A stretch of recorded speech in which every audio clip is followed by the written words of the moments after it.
अयोध्या और ज्ञानवापी के बाद अब लक्ष्य ग्रह के मामले में भी हिंदू पक्ष की जीत हुई है। कल दिखाया गया था कि भागपत सेशन कोर्ट ने इस मामले में हिंदू पक्ष की तरफ फैसला सुनाते हुए लक्ष्य ग्रह और उसके साथ सटे 108 बीघा जमीन को हिंदू पक्ष को दे दिया था। इस समय मैं वहीं भागपत के लक्ष्य ग्रह के बाहर खड़ा हूं, जो बताया जाता है कि महाभारत काल का लक्ष्य ग्रह है, जो आप विजुअल्स में देख सकते हैं कि इस गुंबद रूपी लक्ष्य ग्रह को जो यहाँ के स्थानीय लोग हैं और जो हिस्टोरियंस हैं बताते हैं कि महाभारत काल में दुर्योधन ने बनवाया था, पांडवों को जिंदा जलाने के लिए बनवाया था।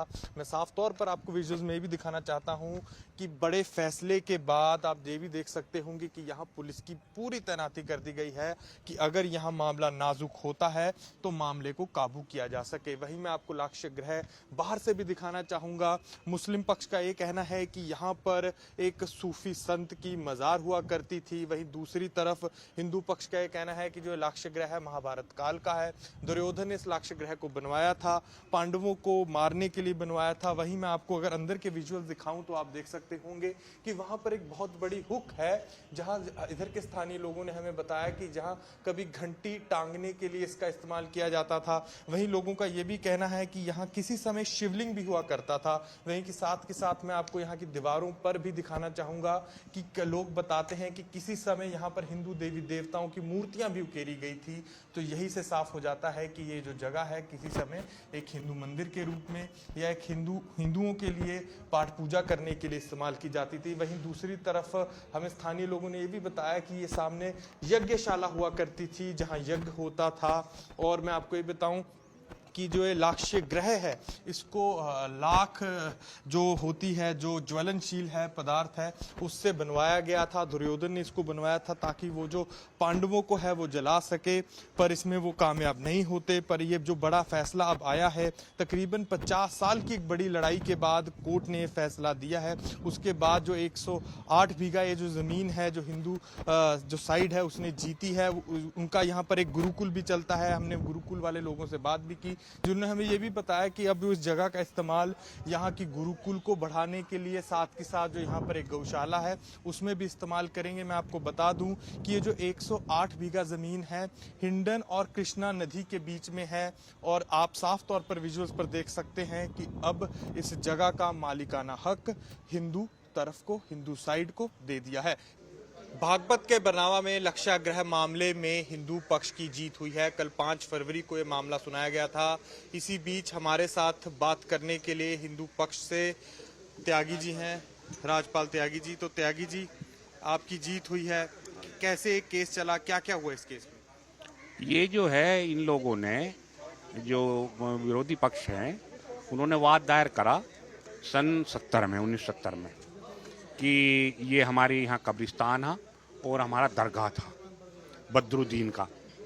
तो इस तरह से उन्होंने जो करा उसका हम पे उन्होंने कि भाई हमारी इस पर कब्जा कर लिया इन्होंने। पूज्य ब्रह्मचारी कृष्ण जी महाराज थे उस समय, तो उन्हें पार्टी बनाया उन्होंने। तो इसमें साक्ष्य हमने जमा करे और हम जवाब दिया उसका जो उन्होंने वाद दायर करा था। और ये उस समय मेरठ में दायर करा था इन्होंने, क्योंकि मेरठ और बागपत एक ही थे उस समय। तो वहाँ चलता रहा। तो सन 68 में, फिर सन 64 में ये जो है वन विभाग में दर्ज हो गया था।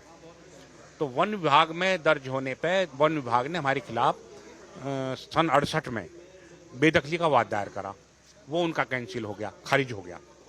और खारिज होने के बाद फिर 86 में दोबारा उन्होंने बेदखली का वाद दायर करा एडीएम सिटी मेरठ के यहाँ। वो भी उनका खारिज हो गया।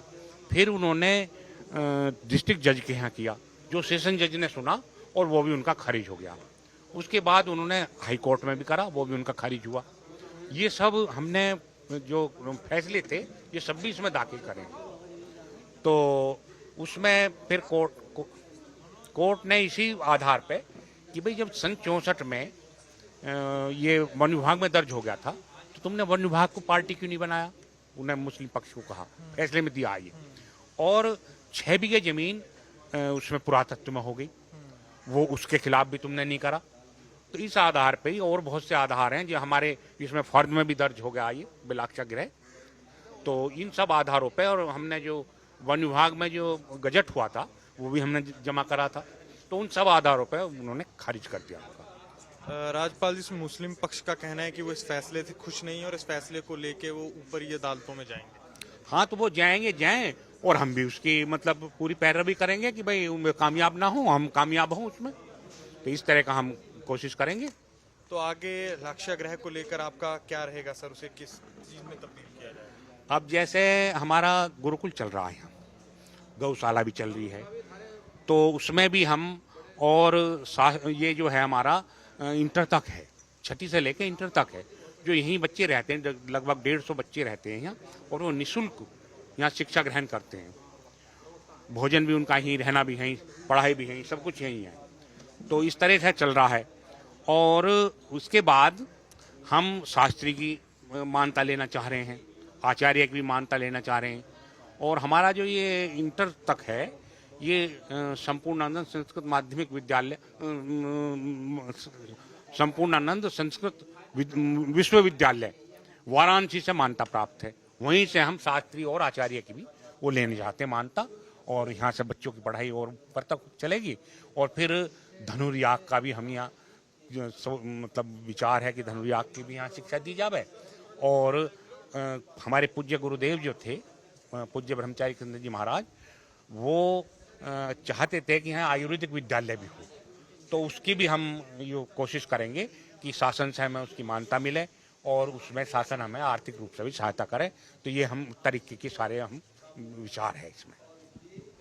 तो ये थे मेरे साथ राजपाल त्यागी जी, जो हिंदू पक्ष की तरफ से जिन्होंने केस लड़ा। 50 साल बाद बागपत सेशन कोर्ट में एक बड़ा फैसला आया है, जहां 100 बीघा से ऊपर जो लाक्षागृह की जमीन थी वो हिंदू पक्ष को दे दी गई है। इन्होंने हमारे साथ बातचीत करते हुए हमें ये भी बताया कि कैसे जो यहाँ का गुरुकुल है, गौशाला है, उसको और बढ़ाया जाएगा और आगे लाक्षागृह पर ये क्या क्या काम करेंगे। कैमरामैन अश्विनी हेलन के साथ अनमोल नाथ बाली की बागपत से रिपोर्ट।